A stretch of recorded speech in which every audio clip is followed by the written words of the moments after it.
Hinahampas ng bumubuhos na ulan ang mga glass window na mula sahig hanggang kisame ng marangyang mansyon ng mga Alcantara sa Forbes Park, Maynila. Sa loob, ang tensyon ay hindi dahil sa bagyo, kundi dahil sa nagyayelong galit.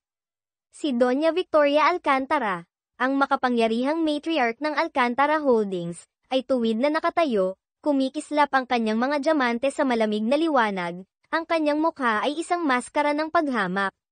Sa harap niya, nakaluhod sa imported na Italian marble na sahig, ay si Amara, yakap ang isang maliit, takot na batang babae ang 5 taong gulang na si Isabel. Lumayas ka, sayak ni Doña Victoria, ang boses ay tumutulo ng kamandag. Lumayas ka sa bahay ko, sa buhay ng anak ko, at isama mo yang bagay na yan. Itinuro niya ng walang pakundangan ang maliit na si Isabel, na ang tanging kasalanan ay ipinanganak sa isang inang itinuturing na hindi karapat-dapat. Mama Victoria, parang awa niyo na, humagulgol si Amara, ang luha ay humalo sa ulan na bumabasa na sa kanyang simpleng damit mula sa pagkakaladkad sa kanya papasok. Mahal ako ni Ricardo.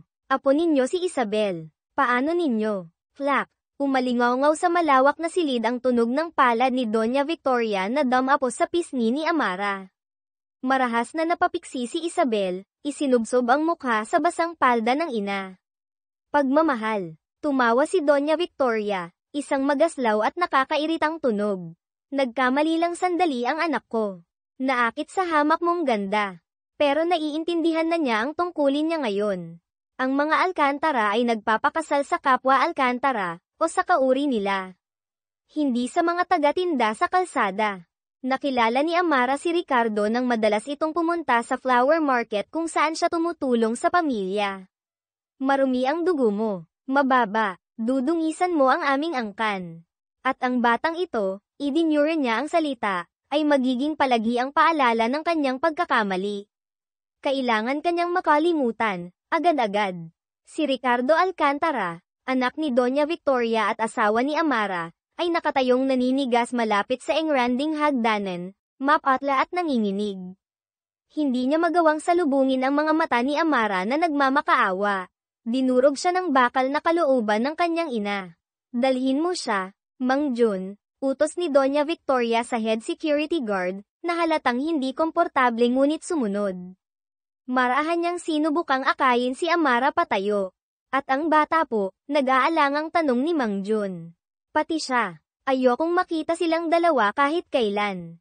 Wala silang kwenta sa pamilyang ito, deklara ni Doña Victoria, tumalikod ng may nakakakilabot na katapusan. Nagmamasid mula sa dilim na may mapanuyang ngiti si Celeste, ang mas gustong mapang-asawa ni Doña Victoria para sa anak. Isang mayabang na tagapagmana na ang koneksyon ng pamilya ay inaasam ni Victoria. Kinaladkad palabas sa walang awang bagyo, mahigpit na niyakap ni Amara si Isabel. Ang malalaking bakal na gate ng Alcantara Estate ay bumagsak sa likuran nila, isang nakabibinging tunog na nagtakda ng kanilang kapalaran. Basa, durog ang puso, at lubos na pinabayaan, tumingin si Amara sa kanyang nanginginig na anak na babae, na ang mga dilat na mata ay hindi lamang sumasalamin ng takot, kundi ng pagsibol ng isang malalim at malamig na puot. Ang kawalang katarungan ay mas matindi pa kaysa sa kahihiyan. Ang mga taon ng paghihirap at isang maharlikang kanlungan, hindi nasiyahan si Doña Victoria sa pagpapalayas lamang. Tiniyak niyang hindi makakahanap ng disenteng trabaho si Amara, ang pangalan niya ay banayad na na-blacklist. Si Celeste, nang makasalubong sila ilang linggo pagkatapos na naghihirap malapit sa isang palengke, ay namutya, kita mo. Tanging mga taong may pedigree ang nararapat sa ginhawa. Dapat kang umalis ng Pilipinas. Maglaho ka. Pagkatapos ay itinulak ni Celeste si Amara, dahilan upang matamba silang mag-ina sa magaspang na semento. Tumama ang ulo ni Isabel, isang tila maliit na bukol noon, ngunit magkakaroon ng pangmatagalang kahihinatnan. Tumawa si Celeste at lumakad palayo, iniwan si Amara upang aliwin ang kanyang umiiyak at nasaktang anak. Iyon na ang huling patak. Alang-alang kay Isabel, kinayod ni Amara ang bawat piso na mayroon siya, ibinenta ang mga huling labi ng kanyang dignidad, at bumili ng 2 one-way ticket palabas ng bansa. Napadpad sila sa maliit ngunit maunlad na Sultanato ng Maharlika, isang kalapit na islang kaharian na kilala sa ganda at yaman nito. Mahirap pa rin ang buhay, ngunit nakahanap ng trabaho si Amara. Kalaunan ay nakakuha ng posisyon sa mga tauhan ng palasyo dahil sa kanyang mahinahong kalikasan at kasipagan. Doon siya napansin ng kamakailan lamang nabiyudong si Sultan Idris. Nabighani siya sa tahimik na lakas ni Amara, sa kanyang hindi mapagpanggap na kagandahan, at sa kanyang matinding debosyon sa anak mga katangiang ibang-iba sa mga mapagkalkulang courtier na kilala niya. Nakita niya ang lungkot sa likod ng mga mata nito ngunit pati na rin ang isang hindi matitinag na diwa. Pagkatapos ng magalang na panliligaw, nag-propose si Sultan Idris. Sa maharlika, Amara, marahan niyang sinabi, ang katayuan ay iginagawad ng karakter, hindi ng kapanganakan. Pinipili ka ng puso ko. Hayaan mong ibigay ko sa iyo at kay Isabel ang buhay na nararapat sa inyo. Dito, ang pag-ibig ang tanging angkan na tunay na mahalaga. Lubos na natuwa at guminhawa, tinanggap ni Amara. Nagpakasal sila, at bigla, si Isabel ay hindi na ang itinapong apo ng isang tycoon sa Maynila, kundi si Prinsesa Isabel Yasmin ng Maharlika. Lumipas ang 15 taon, namukadkad si Isabel bilang isang maganda, matalino, at mahinahong dalaga, matatas sa maraming wika, sanay sa diplomasya, ngunit nananatili ang isang tahimik na tindi na hinubog sa kanyang traumatikong pagkabata. Mahal na mahal niya ang kanyang stepfather, ang sultan, at ang kanyang mabait na nakatatandang stepbrother, si Crown Prince Olive. Ngunit may aninong nanatili ang kanyang ina, si Amara, na kilala na ngayon bilang Queen Consort Amara, ay nagsimulang magdusa sa papalalang pananakit ng ulo at pagkalimot. Sa wakas ay natunton ng mga doktor ang sanhi nito sa mga epekto ng pinsala sa ulo mula sa pagkakatulak ni Celeste 15 taon na ang nakalilipas. Posible ang operasyon, ngunit hindi tiyak ang ganap na paggaling.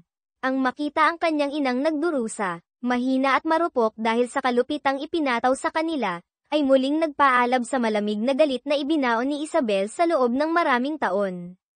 Ang mga multo ng maulang gabing iyon, ang sampal, ang mapanuyang mukha ni na Doña Victoria at Celeste, ang kahinaan ni Ricardo lahat ay bumalik na parang baha. Ang pagnanais na makaganti, na kumukulo sa loob ng isang dekada at kalahati, ay umapaw. Babalik siya sa Maynila, pababayaran niya sila. Ang pagbabalik, pagsisimula ng infiltration, gumawa ng plano si Isabel. Pupunta siya sa Maynila sa ilalim ng pagkukunwaring dadalo sa kasal ng isang kaibigan, pagkatapos ay maglalaho sa lungsod sa ilalim ng isang huwad na pagkakakilanlan.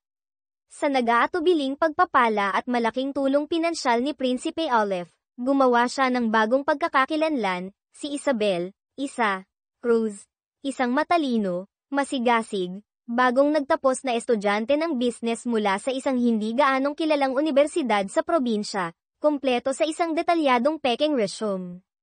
Ang kanyang target, Alcantara Holdings. Sa kanyang unang araw ng paghahanap ng entry-level position, tadhana o marahil ang sadyang pagkilos ni isa ang namagitan. Nagmamadali sa lobby ng naglalakihang Alcantara Tower, hawak ang isang kape, aksidente, niyang nabunggo ang isang matangkad, napakagandang lalaki na nakabihis, natapon ang latte sa mamahalin nitong Brioni suit jacket. Ay, sorry po, bulalas ni isa, nagkukunwaring nahihiya habang lihim na tinitingnan ang matatalim na tampok at ora ng kapangyarihan nito. Mahigpit na hinawakan ng lalaki ang braso niya bago siya makatakas. Tumingin ka sa dinadaanan mo, sabi niya, malamig ang boses ngunit may bahid ng inis. Nang dudumi tapos tatakas, tiningnan niya ito mula ulo hanggang paa. Pangalan, saang departamento ka papunta? Isabel Cruz, sir. Ako po, nandito po ako para sa isang interview, nauutal na sabi ni isa, ginagampanan ang papel na baguhang natatakot. Sa kanyang pagkagulat, at bahagyang alarma, tinaasan siya ng kilay ng lalaki. Interview. Interesante. Ako si Mateo Salazar, Executive Vice President. Baka umupo ako. Ngumisi siya, halatang natutuwa sa maliwanag niyang pagiging clumsy, ngunit may kung ano sa kanyang mga mata ang nagpatagal sa tingin nito ng higit sa kinakailangan. Itinago ni isa ang kanyang pagkabigla. Mateo Salazar. Kanang kamay ni Ricardo Alcantara, kilala sa kanyang katalinuhan at kalupitan sa negosyo. At, kung paniniwalaan ang mga society column, halos engaged na kay Celeste Alcantara. Perpekto ito, at mapanganib. Paglalayag sa tangke ng mga peteng, naipasa ni Isa ang interview. Ang kanyang mga sagot, maingat na inihanda at hango sa kanyang royal na edukasyon sa ekonomiya at diplomasya, ay walang kamali-mali, higit pa sa inaasahan para sa isang inaakalang bagong graduate. Masusing pinanood siya ni Mateo, isang kisap ng hindi paniniwala, pagkatapos ay hinala, sa kanyang mga mata. Nakapag-abroad ka na ba, Ms. Cruz? Matalas niyang tanong. Hindi po, sir, maayos na nagsinungaling si Isa. Sa probinsya lang po namin, kadalasan. Probinsyana. Kumunat ang noo ni Mateo. May kakaiba siyang pakiramdam na nakita na niya ito dati, o isang taong kamukang kamukha niya. Ang kanyang tindig ay masyadong pino para sa inaangkin niyang background. Bago pa siya makapagtanong pa, pumasok si Ricardo Alcantara sa conference room.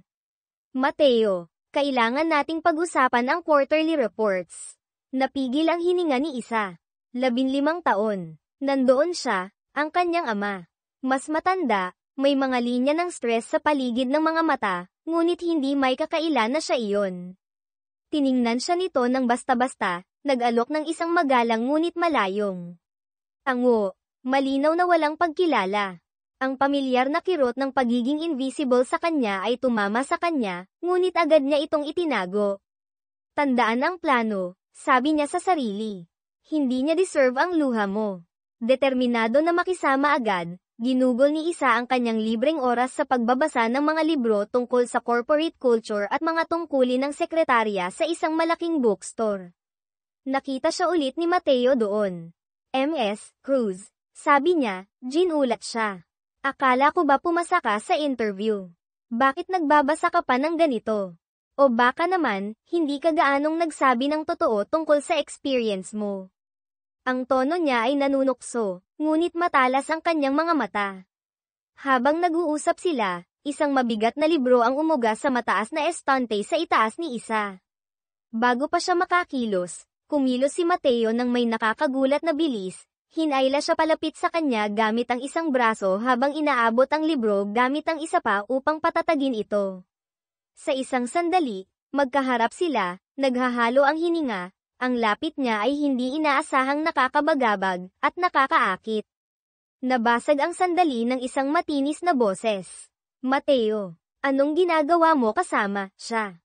Nakatayo doon si Celeste Alcantara, nag-aapoy sa pagka-possessive ang mga mata. Tiningnan niya si Isa na parang peste. Agad na naramdaman ni Isa ang namumuong bagyo. Excuse me, Sir, Ms. Alcantara. Kailangan ko nang bumalik, mabilis niyang sabi, kumawala at nagmamadaling umalis. Kumapit si Celeste sa braso ni Mateo, nagsisimula ng magreklamo tungkol sa bagong empleyado. Paglala ng mga salungatan, diamante at dignidad, sa executive dining hall ilang araw pagkatapos, hindi sinasadyang nasaksihan ni Isa si Ricardo na sinusuyo si Celeste, binibigyan ito ng bagong bylang designer na relo. Ang casual na pagmamahal, ang madaling pag-aari na mayroon si Celeste ito ay isang malinaw na kaibahan sa sariling mga alaala ni Isa, na nagpasiklab sa kumukulong galit sa loob niya. Kinuyam niya ang mga kamao sa ilalim ng mesa, tahimik na nanunumpa na wawasakin ang kanilang komportableng mundo. Kalaunan, habang naghahatid ng mga dokumento sa opisina ni Mateo, natagpuan niya itong walang tao. Ang tukso ay nakikipaglaban sa pag-iingat, sumulyap siya sa kanyang mesa, nag-iisip kung anong mga lihim ang nasa loob ng kanyang computer. Sakto nang yumuko siya palapit, lumitaw si Mateo sa pintuan, pinapanood siya na may hindi mabasa na ekspresyon. Bago pa siya makapagsalita, sumugod si Celeste papasok. Ikaw, sigaw ni Celeste. Itinuturo ang daliring may pulang-pulang kuko kay Isa. Sino ka? Saan galing ang pamilya mo? Alam mo ba kung sino ang tatay ko? Pumagitna si Mateo sa kanila. Celeste, kumalma ka. Si Isa ang bago kong assistant. Assistant, pang-aalipusta ni Celeste. Mukha siyang dapat naglilinis ng Cobeta. Hindi ko matiis tong mga mumurahin at magagandang maliit na bagay na lumiligid sa'yo. Upang igiit ang kanyang pangingibabaw, ipinakita ni Celeste ang isang malaki at magarbo na singsing na diamante. Nakikita mo to? Galing Antwerp. Isang bagay na kahit panaginip lang ay hindi mo mahahawakan, lalo pat ang kinin, ikaw na daga ng kanal. Sinalubong ni Isa ang tingin ni Celeste nang may malamig na pagkaaliw. Bahagya siyang yumuko, sinusuri ang bato gamit ang ekspertong mata na hinasa ng maraming taon na napapalibutan ng mga alahas ng Maharlika. Ito, casual niyang sabi, sapat na malakas ang boses para marinig ni Mateo. Medyo, kapani-paniwala ang pagkakagaya. Malayo na rin pala ang narating ng teknolohiya ng cubic zirconia, no? Kung gusto mo ng mga peke, Celeste, mabibigyan kita ng isang buong kahon. Perpekto para sa Instagram feed mo. Namula sa galit si Celeste. Pinanood ni Mateo, nabighani sa kahinahunan at hindi inaasahang kaalaman ni Isa. Napahiya at galit na galit, lumaya si Celeste, hila si Mateo, nanunumpa na ipapatanggal si Isa sa trabaho. Mamaya sa araw na iyon, dahil sa pagdududa, dinala ni Celeste ang singsing sa isang kagalang-galang na alahero. Ang hatol, isang mataas na kalidad na peke. Napahiya siya ng husto. Nabanggit ng alahero na kailangan ng sanay na mata o kagamitan para makita ang panlilinlang. Si Mateo, na narinig ito kalaunan mula sa isang tsismosang staff, ay lalong naghinala. Paano nakilala agad ni Isa Cruz, ang simpleng babae mula sa probinsya, ang pekeng diamante? Hinarap niya si Isa. Paano mo nalaman ang tungkol sa diamante, Isa? Swerte lang po sa hula. Pag-iwas niya, nag-aalok ng isang kaakit-akit na ngiti na hindi umabot sa kanyang mga mata. Hindi ito pinaniwalaan ni Mateo, ngunit pinalampas niya ito, sa ngayon. Mga multo ng nakaraan at gawa ng kabutihan, naatasan si Isa na maghatid ng mga kagyat na dokumento sa mansyon ng Alcantara. Ang pagpasok sa loob pagkatapos ng 15 taon ay surreal. Ang marangyang palamuti, ang amoy ng mamahaling bulaklak lahat ay pamilyar ngunit estranghero. Hinarang siya ni Doña Victoria sa Grand Foyer. Ikaw, ang bagong babae, sigaw ni Victoria, hindi siya kinikilala maliban sa pagiging isang hamak na empleyado. Nagkalat ka ng putik sa Persian rug ko. Lumuhad ka at humingi ng tawad agad. Sinalubong ni Isa ang tingin nito, ang dating takot ay napalitan ng malamig na pagsuway. Paumanhin po sa anumang abala, Doña Victoria, ngunit hindi ako luluhod. Nandito po ako para ihatid ang mga dokumentong ito ng direkta kay Chairman Alcantara. Nagalit si Doña Victoria sa kawalang galang. How dare you? Isang hamak na sekretarya na sumusuway sa akin sa sarili kong bahay. Sakto nang itaas niya ang kanyang kamay, marahil para sumampal muli, si Doña Elena, ang mahina ngunit matalas pa ring ina ni Ricardo, lola sa ama ni Isa, ay lumabas mula sa isang kalapit na silid. Victoria, ano ang kaguluhang ito? Tanong ni Doña Elena, naningkit ang mga mata habang tinitingnan ang eksena. Hindi rin niya nakilala si Isa, ngunit naramdaman ang tensyon. Ibigay mo sa babae ang mga dokumento, Victoria. Huwag kang gumawa ng eksena. Nag-aatubili, hinablot ni Doña Victoria ang folder at pinaalis si Isa ng walang pakundangan. Nayanig ngunit determinado, umalis si Isa sa mansyon. Dahil sa isang biglaang udyok, nagmaneho siya patungo sa sira-sirang kapitbahayan kung saan sila unang tumira ni Amara matapos palayasin. Nakakita siya ng isang eksenang nakakadurog ng puso at pamilyar, isang may-ari ng popahan na malakas na nagpapalaya sa isang umiiyak na ina at kanyang batang anak na lalaki. Bumalik ang mga alaala. Bumaba si Isa mula sa kanyang simpleng company car. Magkano ang utang nila? Malamig niyang tanong sa may-ari ng popahan. Nagulat, sinabi ng may-ari ang halaga. Binuksan ni Isa ang kanyang pataka na lihim na pinondohan ng mga account mula sa Maharlika at nagbayad ng ilang buwang upa ng advance. Agad na nagbago ang kilos ng may-ari. Umiyak sa pasasalamat ang ina. Hindi alam ni Isa, sinundan siya ni Mateo, mausisa sa kanyang pupuntahan pagkatapos ng insidente sa mansyon. Pinanood niya mula sa kanyang kotse, nakatago sa dulo ng kalye, habang tahimik na ginagawa ni Isa ang gawang ito ng kawang gawa. Hindi ito tugma sa profile ng ambisyosa, posibleng mapanlinlang na bagong dating na sinusubukan niyang unawain. Ito ay nagpakomplikado sa mga bagay-bagay. Ito ay nagparamdam sa kanya na mas lalo pa siyang nakakaintriga. Ang subasta, paghihiganti ng isang reyna, sina Doña Victoria at Celeste, na naglalayong palakasin ang imahe ng pamilya sa gitna ng mga bulong-bulungan tungkol sa problema sa pananalapi, ay nag-organisa ng isang marangyang charity auction. Si Victoria, habang naghahalongkat sa safe ni Ricardo ng mga bagay na i-donate, ay natagpuan ang delikadong pendant na diamante na hugis sampagita ang ibinigay ni Ricardo kay Amara noon, isang simbolo ng kanilang nawalang pag-ibig. Nakita ito ni Ricardo na nakalista sa auction catalog at nakaramdam ng kirot ng pagkakasala at pagkawala ngunit walang sinabi, nakakulong pa rin sa ilalim ng kontrol ng kanyang ina. Sa auction, na ginanap sa isang kumikinang na hotel ballroom, si Celeste, nang makita si Isa na tumutulong kay Mateo, ay sinadyang, nadapa, natapon ang maitim na pulang lipstick mula sa kanyang clutch papunta sa simple ngunit eleganteng hiniram na damit ni Isa. Oops, clumsy ako, peking sabi ni Celeste, idinagdag sa mahinang bulong, basura na tulad mo ay nararapat na magmukhang basura. Napatiimbagang si Isa, pinipigilan ang sarili. Bago pa siya makakilos, si Mateo, na nasaksihan ang sinadyang kilos, ay tahimik na sumenyas sa isang assistant. Ilang minuto pagkatapos, isang nakamamanghang, hating gabi asul na gown ang inihatid kay Isa. Nang lumabas siya, nagbagong anyo, maging si Mateo ay tila sandaling napigil ang hininga. Nagsimula ang auction. Isa-isang nabenta ang mga item. Sa wakas, ipinakita ang sampagita pendant.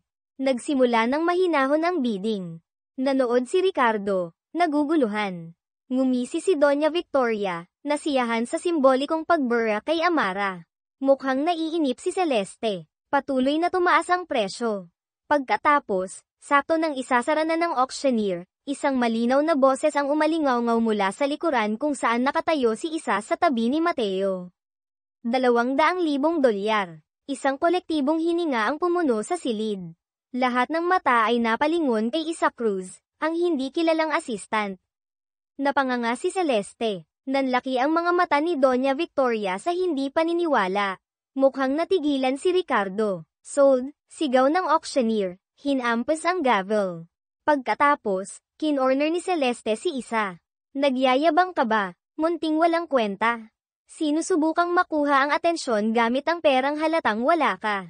Sino ang nagsulsul sa iyo? Bahagyang ngumiti si Isa. May nagpasuyo lang sa akin na magbid para sa kanila. Confidential ang pagkakakilanlan nila. Umalis siya. Iniwan si Celeste na nagngingit-ngit at si Mateo na malalim ang iniisip. Alam niyang walang ganoong kalaking pera si Isa. Sino ba talaga siya? At bakit ang partikular na kwintas na iyon? Nag-iimbestiga si Mateo. Umaatake si Celeste. Si Mateo, na lubos ng naghihinala, ay gumamit ng kanyang mga mapagkukunan upang mas malalim na imbestigahan ang background ni Isa. Ang address sa probinsya ay totoo ngunit simple. Ang mga record sa universidad ay tumugma. Gayunpaman, nanatili ang mga anomalya mga puwang sa kanyang kasaysayan, ang misteryo ng kaalaman sa diamante, ang bid sa auction. Tinanong niya ang kanyang ama tungkol sa Sultan ng Maharlika, na sandali niyang nakilala. Kilala siya ng kanyang ama bilang isang makapangyarihan ngunit mapag-isang figura. Pagkatapos ay ikinwento ng ina ni Mateo ang malabong detalye ng iskandalosong unang pag-ibig ni Ricardo, isang mahirap na nagtitinda ng bulaklak na nagngangalang Amara, na walang awang pinalayas ni Doña Victoria maraming taon na ang nakalilipas. Ang pangalang Amara ay hindi agad nag-ugnay, ngunit nagtanim ito ng binhi. Muling hinarap ni Mateo si Isa sa kanyang opisina. Isa, ang auction, ang diamante, walang tumutugma. Sino ka? Sakto noon, tumunog ang burner phone ni Isa, isang secure line papunta kay Prinsipe Aleph. Binalaan siya nito na si Doña Victoria ay nagtatanong tungkol sa kanya, nagiging kainahinala pagkatapos ng auction. Pinayuhan niya itong mag-ingat ngunit sumang-ayon na hayaan siyang ipagpatuloy ang kanyang plano, nangangako ng suporta at nagsasaayos ng isang discreet na security detail na malapit. Sinubukan ni Mateo na imbitahan si Isa na mananghalian, marahil upang masuri pa sa isang relax na setting. Napunta sila sa isang usong cafe na may promo na couples photo. Nag-aatubili, nag-post sila para sa isang larawan, ang pilit na paglapit ay lumikha ng hindi maikakailang spark. Si Celeste, na dumating ilang sandali pagkatapos, ay nakita ang larawan na ibinibigay sa kanila. Nagalit, hinablat niya ito. Kailangan ko to, deklarasyon niya ng may pag-aari. Kinabukasan, sumugod si Celeste sa workspace ni Isa, ibinato ang larawan sa kanya, at nagsimula ng isang masamang tirada. Inaakusahan si Isa na sinusubukang agawin si Mateo. Nang malamig siyang binaliwala ni Isa, nagalit si Celeste at sinampal siya ng malakas sa mukha.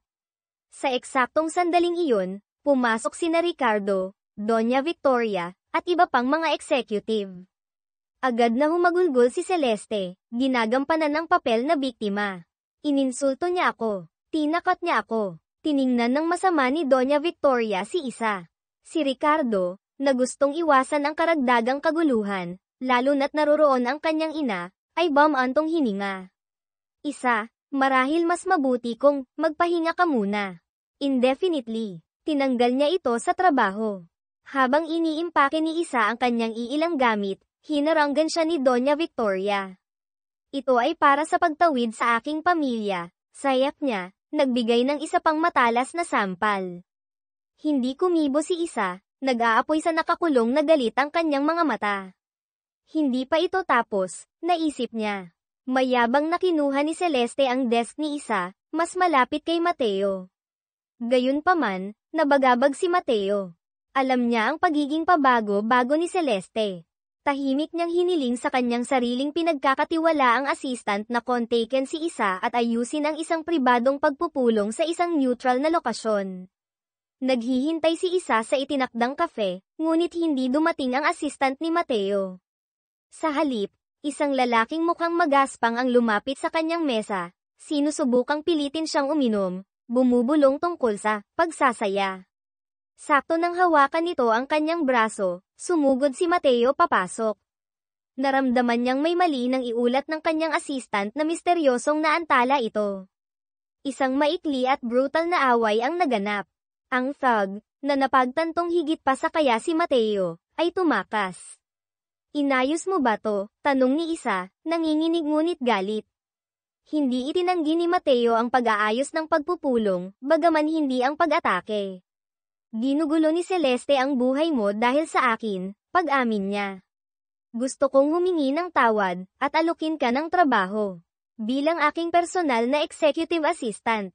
Nag-uulat lamang sa akin. Pinag-isipan ito ni Isa. Ang direktang pagtatrabaho para kay Mateo ay nag-aalok ng proteksyon mula kina Celeste at Victoria, at walang kapantay na access sa mga panloob na gawain ng kumpanya. Tinatanggap ko, sabi niya. Kinabukasan, dumating si Celeste sa opisina ni Mateo at natagpuan si Isa na naroon na, mahinahong nag-aayos ng mga file. Ang mukha ni Celeste ay napilipit sa galit.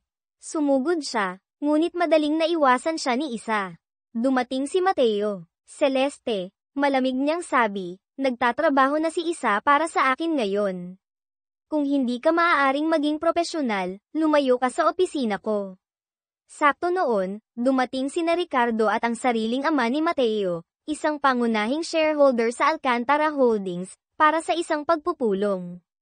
Sinubukan ni Celeste na magreklamo tungkol kay Isa, ngunit ngumiti lamang ang ama ni Mateo. May mahusay na paghuhusga si Mateo sa kanyang staff. Si Isa, na nagdadala ng kape, ay magalang na nagsabi na pinahahalagahan niya ang pangalawang pagkakataon.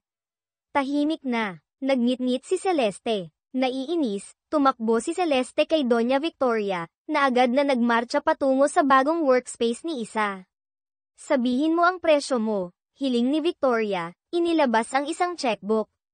Magkano para mawala ka sa Maynila at sa buhay ni Mateo? Tumawa si Isa. Ang presyo ko, Doña Victoria. Ang Alcantara Holdings. Kaya mo ba yan? Yumuko siya palapit. Huwag mo akong maliitin. Matututo kang gumalang. Nabigo, pumunta si Victoria sa ina ni Mateo, nilalason ang isip nito laban kay Isa. Ipinatawag ng ina ni Mateo si Isa, iminungkahi na maghanap siya ng trabaho sa ibang lugar, malayo sa kanyang anak. Narinig ni Mateo ang huling bahagi ng pag-uusap at hinayla si Isa palayo. Ano yun? Tanungin mo ang nanay mo, sagot ni Isa. Pagkatapos ay muling pinilit siya ni Mateo tungkol sa kanyang background, binanggit ang kanyang investigasyon. Ang nanay mo, nagtitinda ng prutas. Yun ang nasa record. Kinumpirma ni Isa ang kasinungalingan, pakiramdam na nasukol. Biglang nagbago ang ekspresyon ni Mateo. Magkakaroon ng malaking event ang kumpanya sa lalong madaling panahon. Kailangan natin ng malaking halaga ng mataas na kalidad na prutas. Kukunin ko ito mula sa supplier ng nanay mo. I insist na bisitahin ko mismo ang farm para masiguro ang kalidad. Natigilan si Isa. Ang kanyang gawa-gawang background ay malapit ng mabunyag. Mga panlilinlang at kalamidad, mabilis na nag-isip, umupa si Isa ng mga aktor, isang mabait na matandang babae at isang lalaki para gumanap na kanyang tiyuhin, at umarkila ng isang maliit na fruit farm sa loob ng isang araw. Pagdating ni Mateo, kinakabahang ginampanan ni Isa ang papel na tour guide. Ang ina ay kapani-paniwalang rustiko. Mukhang nasiyahan si Mateo, bagamat nanatili ang isang maliit na pagdududa. Habang naglalakad sila sa mga taniman, sumabit ang takong ni Isa sa malambot na lupa. Lumuhad si Mateo upang dahan-daang tulungan siya, nanatili ang kanyang paghawak. Lumago ang koneksyon sa pagitan nila, sa kabila ng sapot ng mga lihim. Ang kanilang pansamantalang kapayapaan ay nabasag ng isang kagyat na tawag mula kay Ricardo.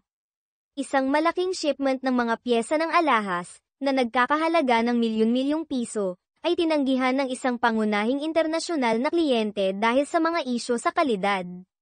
Ang kasunod na pagkansela ng kontrata ay naglubog sa Alcantara Holdings sa isang seryosong krisis. Nagmamadaling bumalik si Mateo sa opisina. Nagsisimula ng magpanik. Ang tanging paraan para mailigtas ang sitwasyon ay ang direktang umapela sa maimpluwensyang pangulo ng National Jewelers Guild. Ngunit palis na ito para sa isang kumperensya sa ibang bansa kinagabihan. Tila nawala na ang lahat. Ngunit kumilos si Isa. Nalaman ang detalye ng kanyang flight, sumugod siya sa Naiya Airport, hinarang ang kotse ng Guild President sa Tarmac Access Road, gamit ang isang hiram na security pass na nakuha sa pamamagitan ng mga koneksyon sa Maharlika, at, sa nakakagulat na kahusayan sa pagsasalita at paninindigan, hinikayat siyang suriin ang kaso at mamagitan sa kliyente. Gumana ang kanyang matapang na hakbang. Natigilan si Mateo nang marinig ito. Isa, napakadelikado niyan. Pwede kang maaresto. Desperadong panahon, Sir Mateo, mahinahon niyang sagot. Kung mabibigo ang kumpanya, lahat tayo ay talo. Si Ricardo, na naabisuhan tungkol sa interbensyon ni Isa, ay ipinatawag siya. Isa, MS, Cruz, salamat, iniligtas mo kami. Bagamat hindi pa rin niya alam kung sino siya, ang marinig ang tunay na pasasalamat mula sa kanyang ama, kahit sa kontekstong ito, ay nagdulot ng isang komplikadong halo ng sakit at kasiyahan kay Isa. Mga party, pagbabayad, at panganib, nagdaos si Mateo ng isang marangyang hapunan upang pasalamatan ang guild president, iginiit na dumalo si Isa bilang kanyang panauhin. Binigyan niya ito ng isang maganda at delikadong pulse Ares. Para takpan ang peklat, bulong niya, napansin ang bahagyang marka sa kanyang pulso mula sa isang lumang gallows noong bata pa. Ironically, hindi mula sa pagkakatulak ni Celeste, ngunit hindi niya alam iyon. Nakaramdam si Isa ng init na kumalat sa kanya. Sa party, mapaglarong iginiit ng guild president na sumayaw sila. Nag-atubili si Mateo, pagkatapos ay inakay siya sa dance floor. Habang magkasama silang gumagalaw, hindi may kakaila ang chemistry. Nakatago sa mga anino, pinanood sila ni Doña Victoria, naningkit ang mga mata nito na may panibagong mali siya. Sa isang kasunod na company staff party, si Celeste, lasing at galit na galit dahil hindi siya binigyan ni Mateo ng ganoong atensyon o regalo, ay hinarap si Isa. Inihagis niya ang isang baso ng red wine, na dumihan ng asol na gown na binili ni Mateo para sa kanya. Pok-pok, mukhang pera, sigaw ni Celeste, nagpakawala ng isang bugso ng mga insulto, gumawa ng malaking eksena. Sa pagkakataong ito, hindi nagpigil si Isa. Akala mo ba ang pera ng pamilya mo ay nagpapagaling sa iyo kaysa sa lahat, Celeste? Nakakaawa ka lang at insecure. Sumigaw si Celeste at sumugod, layuning. Basagin ang kanyang walang laman na baso kay Isa. Sa likas na ugali, ang mahalikan bodyguard ni Isa, na laging malapit ngunit karaniwang hindi nakikita, ay lumabas mula sa karamihan upang hamarang. Napagtantong ang kanyang presensya ay maaaring makabisto sa kanyang takip, umiling si Isa ng bahagya, halos hindi mahahalata. Ang bodyguard ay bumalik sa karamihan sakto nang dumating si Mateo. Anong nangyayari dito? Hiling ni Mateo. Si Celeste, gaya ng dati, ay gumanap na biktima. Si Isa, pagod, ay simpleng tumalikod at lumakad palayo. Nag-vibrate ang kanyang telepono. Ito si Prinsipe Olive. Iniulat ng bodyguard ang insidente. Isa, malamig na bakal ang boses ni Olive. Sabihin mo lang, ipapaasikaso ko sa mga tao ko siya at ang buong pamilya niya. Permanente. Hindi. Kuya Olive, sagot ni Isa, gamit ang magalang na terminong Filipino para sa nakatatandang kapatid na lalaki. Laban ko ito. Kailangan kong gibain ang imperyo nila ng mag-isa. Pero salamat, nangako siyang magiging mas maingat. Pagkatapos, gumawa siya ng isa pang tawag sa isang pinagkakatiwalaang contact sa media. Ipinarating niya ang discreet na na-record na video ng bodyguard tungkol sa pagwawala ni Celeste habang lasing. Kinabukasan, sumabog ang iskandalo online at sa mga tabloid. Bumagsak ang presyo ng stock ng Alcantara Holdings. Galit at napahiya, nakita ni Celeste si Isa na paalis ng office building dala ang isang kahon. Nabulag sa galit, pinaharurot ni Celeste ang kanyang sports car engine at itinutok diretso kay Isa. Si Mateo, na lumabas sa likod ni Isa, ay nakita ito. Tinakli niya si Isa, hinayla siya palayo sa daan ng kotse sakto sa oras. Dumaan ang kotse ng humahagibis, muntik na silang tamaan. Tiningnan ni Isa si Celeste, na tumingin pabalik ng may pagsuway bago humarurot palayo. Ang tingin sa mga mata ni Isa ay hindi na lamang galit, ito ay dalisay, nakakakilabot na puot. Ito na yun, naisip niya. Wala nang pagpipigil. Dumating si Doña Victoria sa eksena hindi nang may pag-aalala, kundi nang may mga pagbabanta. Dapat kang magpasalamat na hindi ka pinatay ng anak ko. Huwag kang maglakas loob na pumunta sa pulis. Lumitaw si Ricardo, mukhang nababagabag, at inalok si Isa ng isang makapal na sobre ng pera. Parang awa mo na, Isa. Ituring na lang natin itong isang hindi inaasahang aksidente. Tumingin si Isa mula sa nagbabantang ina patungo sa mahinang ama, pagkatapos ay kay Mateo, na tahimik na nakatayo, naguguluhan. Pakiramdam niya ay lubos siyang nag-iisa at pinagtaksilan. Ito rin ba ang gusto mo, Mateo? Tanong niya, bahagyang nanginginig ang boses. Natanggapin ko ang pera at magpanggap na walang nangyari. Hindi makatingin si Mateo sa kanyang mga mata. Inabot niya sa kanya ang sobre ni Ricardo. Tinitigan ito ni Isa, pagkatapos ay tumingin pabalik sa kanya. Walang halaga ang pera, ang kawalan ng suporta ang lahat. Kinuha niya ang pulse earrings na ibinigay ni Mateo at ibinalik ito sa kanyang kamay. Sira na ito, mahina niyang sabi, ang boses ay may bahid ng sakit. Tulad ng anumang tiwala na maaaring mayroon ako. Ito, muntik ng kumitil sa buhay ko. Tumalikod siya at lumakad palayo, ang determinasyon na lubusang wasakin ang mga Alcantara ay tumigas na parang bakal. Hinigpitan ang silo ng pananalapi, agad na naglabas si Isa ng nakapipinsalang impormasyon tungkol sa malalaking, dating nakatagong utang ng Alcantara Holdings sa kanyang mga kontak sa media. Kumalat na parang apoy ang balita. Nagsimulang umalis ang mga pangunahing kasosyo, humihingi ng bayad. Nanawagan ang mga bangko ng mga pautang. Ang kumpanya ay nasa bingit ng pagkalugi. Si Celeste, takot na mawala ang kanyang marangyang pamumuhay, ay humagulgol sa opisina ni Mateo. Mateo, parang awa mo na. Kailangan mong iligtas ang kumpanya. Hindi ako mabubuhay ng walang pera. Isang emergency shareholders meeting ang ipinatawag. Iminungkahi ni Mateo ang paghahanap ng mga bagong mamumuhunan, ngunit nagpanik ang mga shareholder dahil sa negatibong press. Si Isa, na dumalo bilang assistant ni Mateo, ay mahinahong nagsalita. Marahil dapat tayong tumingin sa labas ng Pilipinas. Ang dayuhang pamumuhunan, mula sa isang matatag, mayaman sa mapagkukunang kasosyo, ay maaaring maging solusyon. Banayad niyang ipinahiwatig ang mga koneksyon na maaaring mayroon siya. Desperado, kumapit ang board sa ideya. Si Mateo, na naintriga at walang nakikitang ibang pagpipilian, ay sumang-ayon. Iminungkahi ni Isa ang Salt and Natto ng Maharlika bilang isang potensyal na kasosyo, binanggit ang kanilang lumalagong kapangyarihang pang-ekonomiya.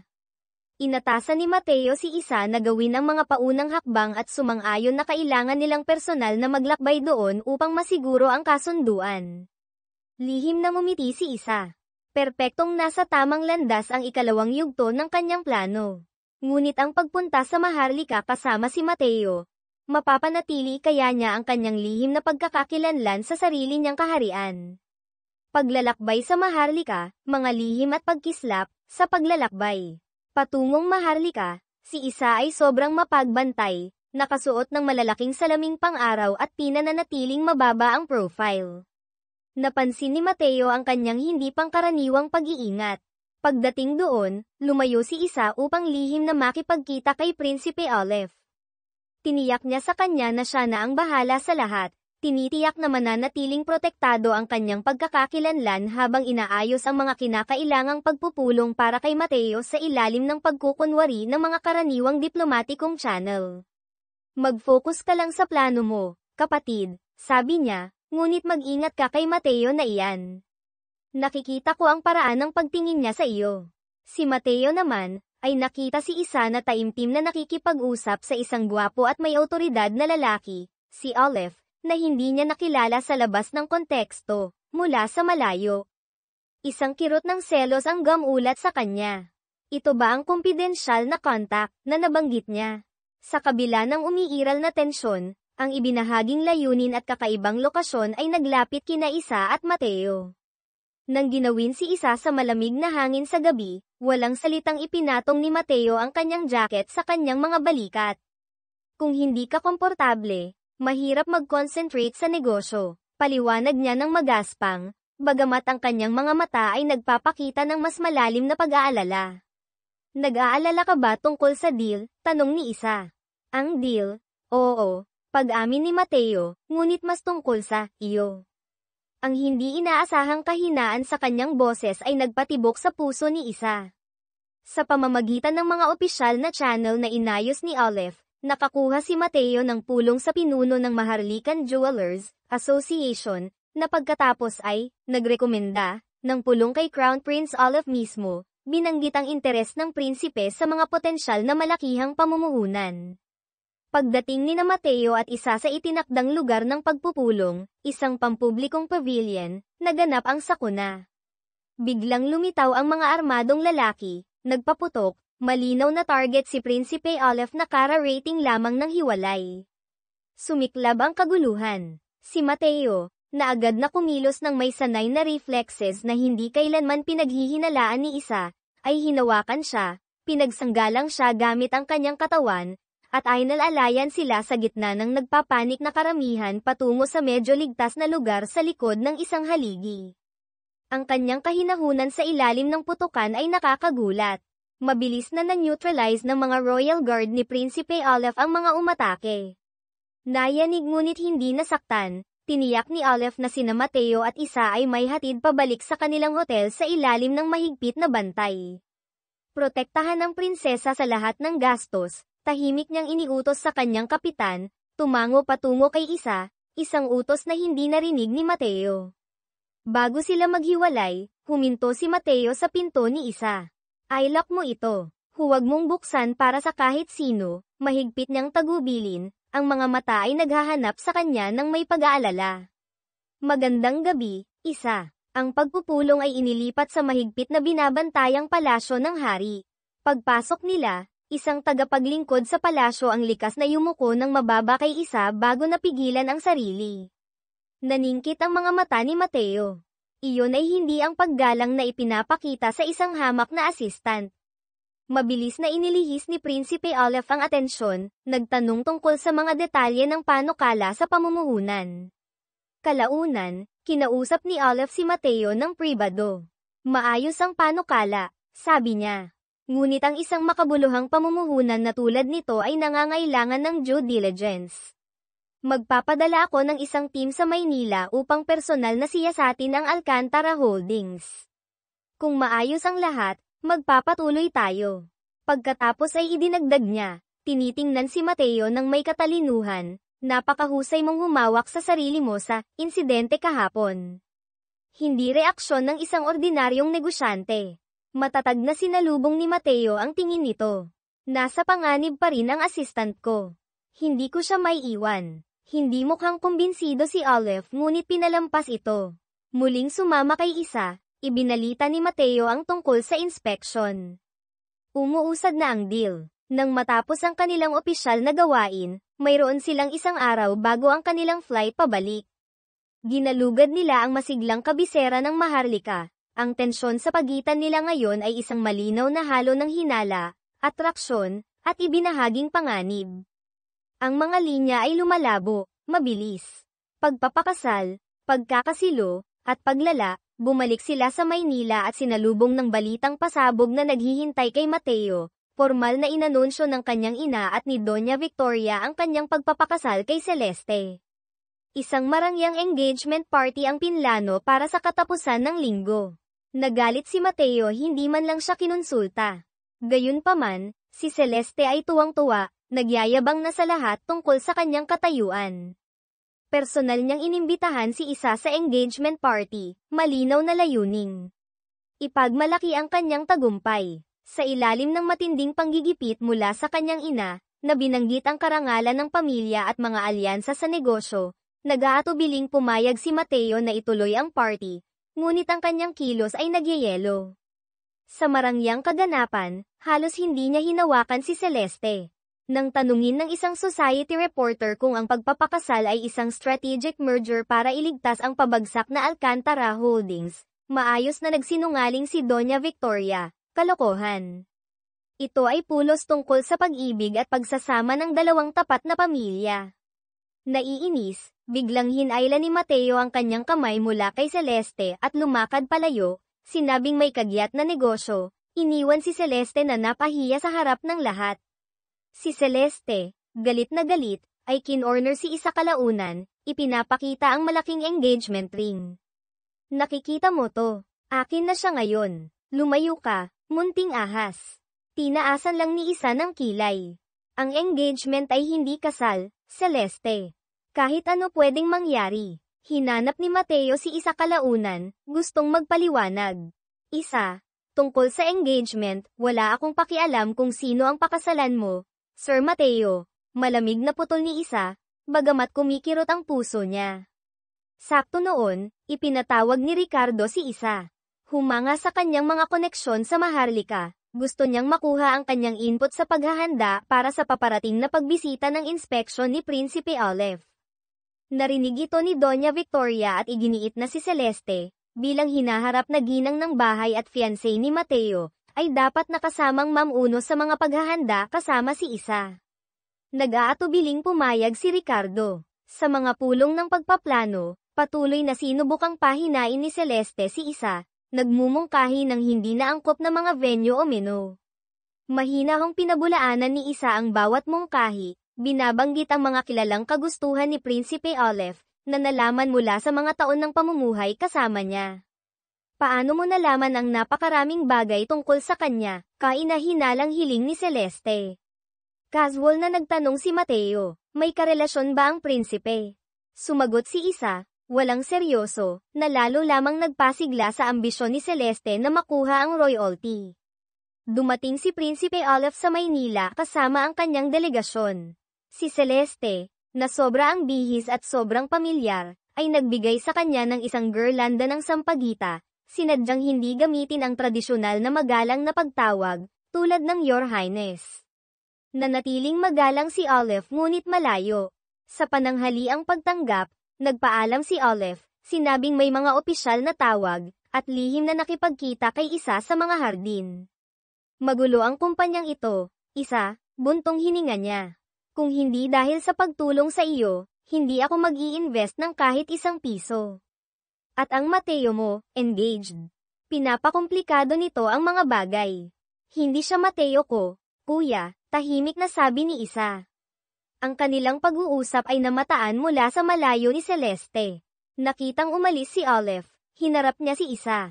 Anong ginagawa mong nakikipag-usap sa prinsipe?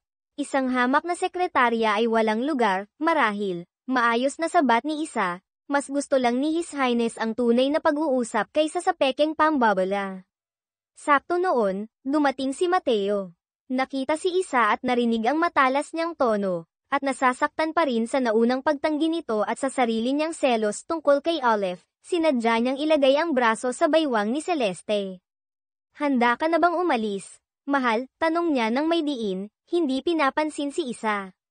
Inakay niya ang isang nakangising si Celeste palayo, iniwan si isa na nakatayong mag-isa, nasaktan sa kanyang sinadyang kalupitan.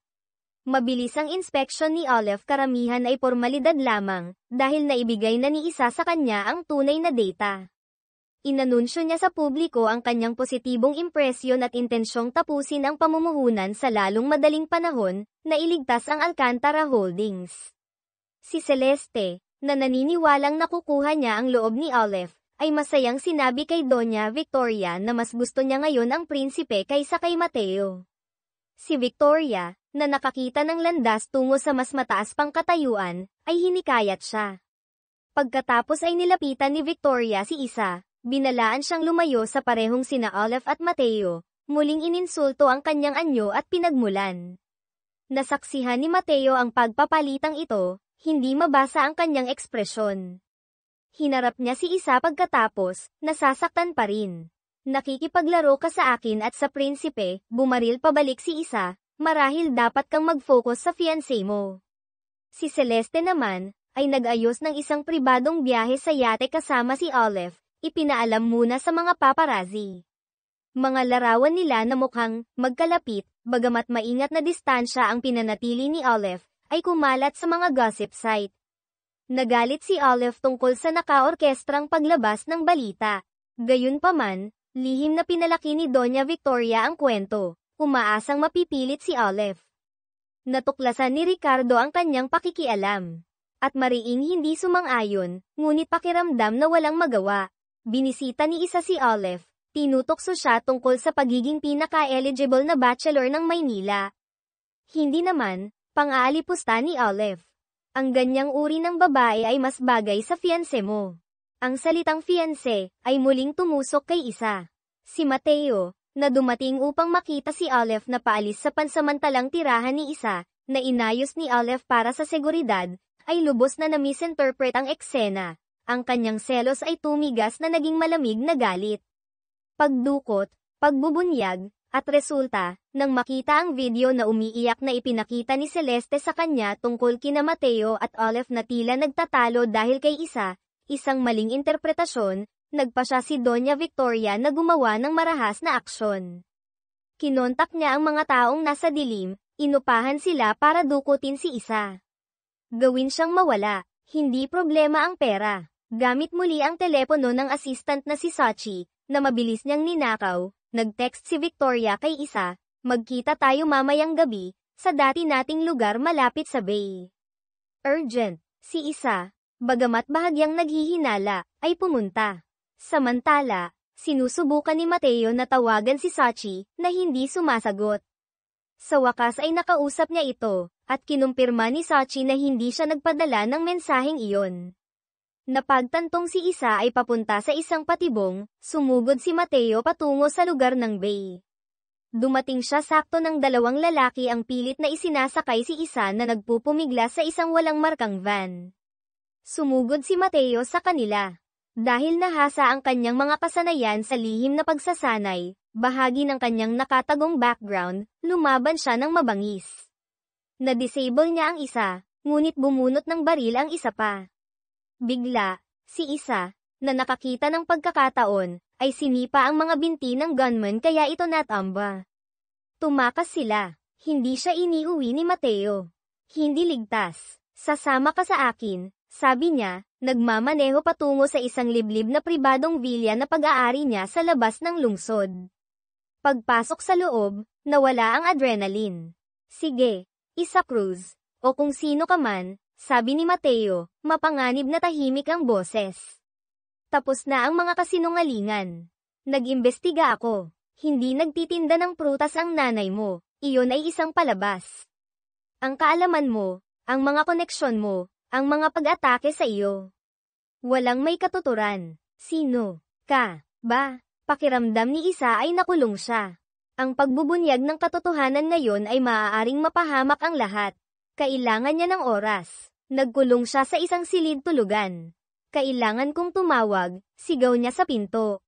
Pagkatapos ay magpapaliwanag ako. Gumamit siya ng isang nakatagong satellite phone upang kontakin si Olive, ay update siya. Mabilis na nag-isip, lumabas siya pagkatapos, nagkukunwaring sumusunod. Sige, sasabihin ko sa iyo. Pero gutom na ako muna. Pwede ba tayong kumain? Maingat ngunit gutom din mismo, pumunta si Mateo sa kusina. Hindi sinasadya, ni Isa na matapan ang mga pampalasa sa kanyang damit. Magbihis ka, udyok niya. Magsisimula na akong magluto. Sa sandaling umalis siya ng silid, kinuha niya ang kanyang satellite phone at ang mga susi sa kanyang ekstrang kotse mula sa mesa sa pasilyo at tumakbo palabas ng pinto. Hindi siya nakalayo, liblib ang villa, hindi pamilyar ang mga kalsada. Si Mateo, na napagtanto ang panlilinlang, ay madaling nahabol siya sa kanyang pangunahing sasakyan habang umuubo ang ekstrang kotse. Inaasahan niya ang kanyang kilos at na-disable ito ng malayuan. Hinaranggan niya ang kanyang daan. Tumatakas ka na naman, tanong niya. Hinayla siya mula sa kotse. Tumayo sila sa ilalim ng liwanag ng buwan, makapal ang tensyon na parang maaaring hiwain. Bakit hindi mo na lang ako pagkatiwalaan? Tiwala, pang-aalipusta ni Isa. Pagkatapos ng lahat, ang pamilya mo, ang engagement mo. Kalimutan mo na ang engagement. Kalimutan mo na ang pamilya ko. Sabihin mo lang sa akin ang totoo, hiling niya, hinawakan ang kanyang mga balikat. Nalulula, pagod, at nilalagnat dahil sa stress at sa impeksyon na nabubuo mula sa isang gallows sa panahon ng away, nanghina si Isa. Sinalo siya ni Mateo nang siya ay bumagsak, nag-aapoy sa lagnat. Binuhat niya siya pabalik sa loob, inalagaan siya sa buong gabi. Habang siya ay gumugulong at bumabalikwas, bumubulong ng mga pira-pirasong alaala ng pagpapalayas, umupo si Mateo sa tabi niya, pinupunasan ang kanyang noo. Wala akong pakialam kung sino ka, bulong niya, mas para sa sarili kaysa sa kanyang natutulog na anyo. Sa tingin ko ay nahuhulog na ako sa iyo, misteryosong babae. At kailangan kong malaman kung sino ang minamahal ko.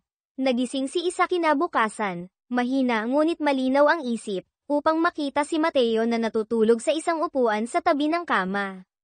Ang kahinaan sa kanyang natutulog na mukha ay humaplos sa kanyang puso. Sakto nang gigisingan na niya ito, ang tunog ng mga sasakyang papalapit ang bumasag sa katahimikan. Ilang sandali pagkatapos, sumugod si Prinsipe Olive papasok, kasama ang mga Royal Guard. Na-track niya ang signal ng satellite phone ni Isa. Nang makita si Isa na ligtas ngunit mapatla, at si Mateo sa tabi niya, nanaig ang protective brotherly instincts ni Olive. Sumugod siya sa tabi ni Isa. Ayos ka lang ba, Isa? Pagkatapos ay lumingon siya kay Mateo, nag-aapoy ang mga mata. Salazar, anong ginawa mo? Hinayla niya si Isa palapit sa kanya nang may proteksyon. Alam mo ba kung sino ang itinatago mo dito? Ang babaeng kilala mo bilang Isa Cruz. Huminto si Olive para sa epekto, ang boses ay umalingaw-ngaw ng may awtoridad. Ito si Her Royal Highness, Prinsesa Isabel Yasmin ng Maharlika. Kapatid ko, tumingin si Mateo, lubos na natulala. Prinsesa, kapatid, ang mga piraso ay nag-ugnay ng may nakakasilaw na bilis ang kaalaman, ang tindig, ang mga koneksyon, ang mga pag-atake. Lahat ay may nakakatakot na kahulugan. Pakiramdam niya ay nawala ang lupa sa ilalim ng kanyang mga paa. Paglilinaw ng mga katotohanan, si Olive, na inaalala ang kaligtasan ni Isa higit sa lahat, ay nag-ayos para sa kanyang agaran at ligtas na paglipat pabalik sa isang protektadong lokasyon sa Maynila. Tumutol si Isa, gustong kausapin si Mateo, ngunit matatag si Olive. Nalantad na ang pagkakakilanlan mo. Seguridad muna. Pagkatapos ay kinontak ni Olive ang pinakamataas na antas ng Pambansang Pulisya ng Pilipinas, PNP, humihiling ng maingat ngunit piling proteksyon para sa kanyang kapatid. Ang hepe ng PNP, na alam ang classified background ni Mateo, ay gumawa ng isang nakakagulat na atas, si Mateo Salazar, pansamantalang tinawag mula sa kanyang corporate assignment, ay opisyal na naatasan sa security detail ni Prinsesa Isabel. Nalilito si Mateo mula sa pagbubunyag at ngayon sa atas na ito. Protektahan ng prinsesang nanlinlang sa kanya. Pinayuhan siya ng kanyang ama, anak, minsan ang tungkulin at tadhana ay nagkakaugnay. Protektahan mo siya. Tinanggap ni Mateo ang misyon, ang kanyang damdamin ay isang gusot na halo ng tungkulin, pagtataksil, at hindi maikakailang atraksyon. Samantala, si Ricardo Alcantara, na labis na nababagabag sa muntik ng nakamamatay na pag-atake kay Isa, nakilala pa rin niya lamang bilang Isa Cruz, ang empleyadong nagligtas sa kanyang kumpanya, at naudyukan ng mga naunang tanong ni Mateo tungkol sa kanyang nakaraan, ay nag-utos ng pribadong investigasyon. Nakuha ng investigador ang isang itinapong tasa ng kape na ginamit ni Isa. Isang DNA test ang isinagawa laban sa sariling sample ni Ricardo. Lumabas ang mga resulta sakto ng si Isa ay nagpapagaling sa ilalim ng pangangalaga ni Olive, 99.9% probabilidad. Si Isa Cruz ay kanyang anak, si Isabel, ang batang pinabayaan niya. Bumuhos sa kanya ang pagkakasala na parang nakakasakal na alon. Ang kasunduan sa pamumuhunan ng Maharlika ay formal na nilagdaan, nagbigay buhay sa Alcantara Holdings. Ngunit hindi pa tapos ang panganib. Habang sina Isa, Olive, at Mateo, sa kanyang opisyal na kapasidad sa proteksyon, ay paalis sa seremonya ng paglagda, isa pang pag-atake ang naganap mga propesyonal na asasin, malamang mula sa paksayo na nagtangkang pumatay kay Olive sa Maharlika, na kalaunan ay nabunyag ng mga loyalista ng isang hindi nasisiyahang tiyuhing Maharlika. Agad na kumilos si Mateo, pinagsanggalang si Isa. Isang bala ang dumaplis sa kanyang braso, isa pang tumama kay Isa sa balikat bago napigilan ng pinagsamang mga Royal Guard at ni Mateo ang mga umatake. Sa ospital, kailangan ni Isa ng emergency transfusion. Bihira ang kanyang blood type AB negative. Walang agad na available ang ospital. Habang galit na tumatawag si Olive, sumingit si Ricardo Alcantara sa karamihan. Anak ko siya, deklarasyon niya sa mga natigil ang doktor. Ay test ninyo ako. Kunin ninyo ang dugo ko. Ako ay O-negative universal donor. Ang kanyang dugo ang nagligtas sa kanyang buhay. Habang nagpapagaling si Isa, ibinigay ng police contact ni Mateo kay Ricardo ang mapait na katotohanan, hindi mapag-aalinlangan ng patunay na si Doña Victoria ay hindi lamang nagpal-AS kay Amara kundi aktibong nag-orkestra ng kampanya upang sirain ang kanyang buhay 15 taon na ang nakalilipas, na udyok ng kasakiman at ambisyong panlipunan. Dumating sina Celeste at Doña Victoria sa ospital, umaasa si Celeste na makalapit kay Olive ngayong hindi na makagalaw si Isa. Hinaranggan sila ng mga gwardya ni Olive.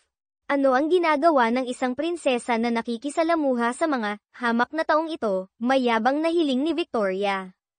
Ang hamak na tao na tinutukoy mo, malamig na sabi ni Olive, ay si Prinsesa Isabel. At narito siya dahil ang kalupitan ng pamilya mo ay halos pumatay sa kanyang ina maraming taon na ang nakalilipas, at may nagtangkang tapusin ang trabaho ngayon. Sakto noon, lumabas si Ricardo, mabagsik ang mukha.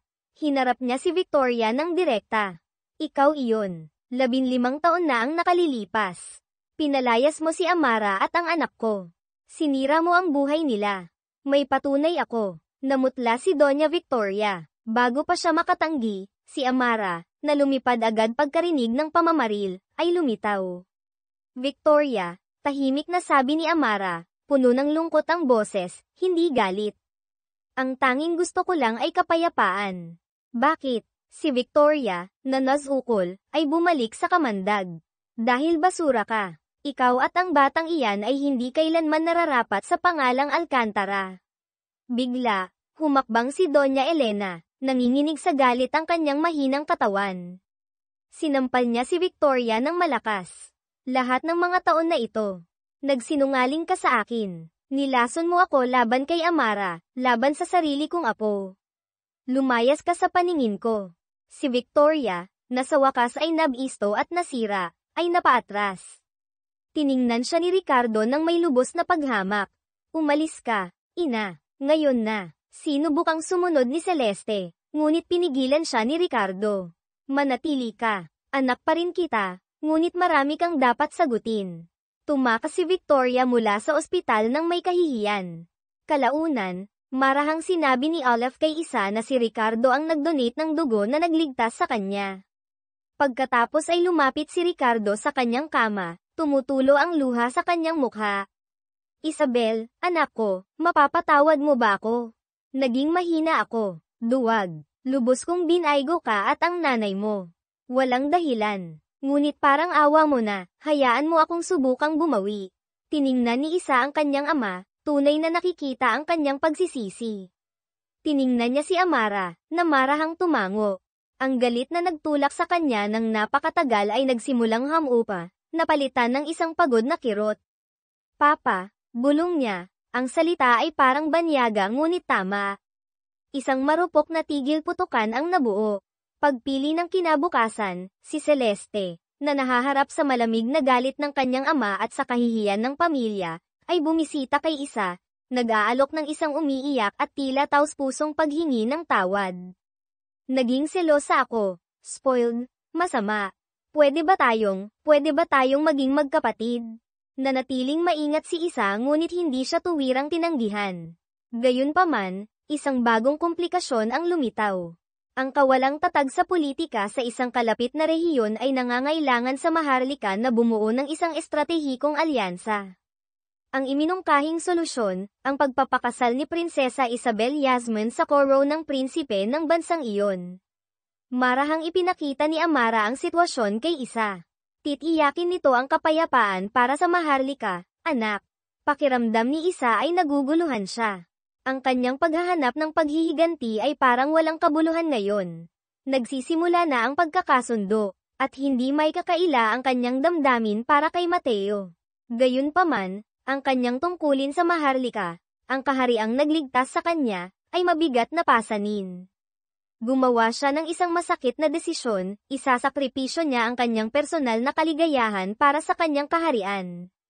Sinabi niya kay Mateo na kailangan niyang mag-focus sa kanyang mga tungkulin sa hari, ipinapahiwatig na ang hinaharap sa pagitan nila ay imposible dahil sa kanilang magkaibang mundo. Banayad na itinutulak siya pabalik kay Celeste na ngayon ay nagsisisi. Samantala, si Doña Victoria, na nakatira mag-isa sa isang murang popahan, ay natunton ng mga loan shark na pinagkakautangan niya ng malaki matapos maputulan ng pera. Binugbog nila siya nang hindi siya makabayad. Nakatanggap ng balita si Isa, na, sa kabila ng lahat, ay anonymong nag-ayos na bayaran ang mga medical bill ni Victoria at nagpadala ng mga grocery. Nalaman ito ni Celeste at labis na naantig sa kabaitan ni Isa sa babaeng nagdulot sa kanya ng napakaraming sakit. Si Isa, na naghahanda para sa kanyang pagbabalik sa Maharlika at sa potensyal na nakaayos na kasal, ay tinapos ang muling pagsasaayos ng Alcantara Holdings. Sa suporta ni Olive, tiniyak niya ang mga patas na termino, ibinalik si Ricardo bilang CEO, sa ilalim ng mahigpit na pangangasiwa, at tiniyak ang kinabukasan ng kumpanya, pinoprotektahan ang mga trabaho ng mga inosenteng empleyado. Natagpuan ng pag-ibig ang daan, si Celeste, na tunay na nagbago dahil sa mga kamakailang kaganapan at kabaitan ni Isa, ay hindi makatiis na makitang isinasakripisyo ni Isa ang kanyang kaligayahan. Gumawa siya ng isang plano. Umupa siya ng isang aktor para magpanggap bilang isang bago at tapat na kasintahan, nag-stage ng isang pampublikong proposal, at ipinadala ang mga larawan kay Isa, kasama ang isang mensahe, "Kita mo, Isa. Natagpuan ko na ang sarili kong kaligayahan. Huwag kang mag-alala tungkol sa akin o kay Mateo. Sundin mo ang puso mo." Sina Sultan Idris at Reyna Amara, na naramdaman ang tahimik na pagkasira ng puso ni Isa, ay hinimok din siyang muling isaalang-alang.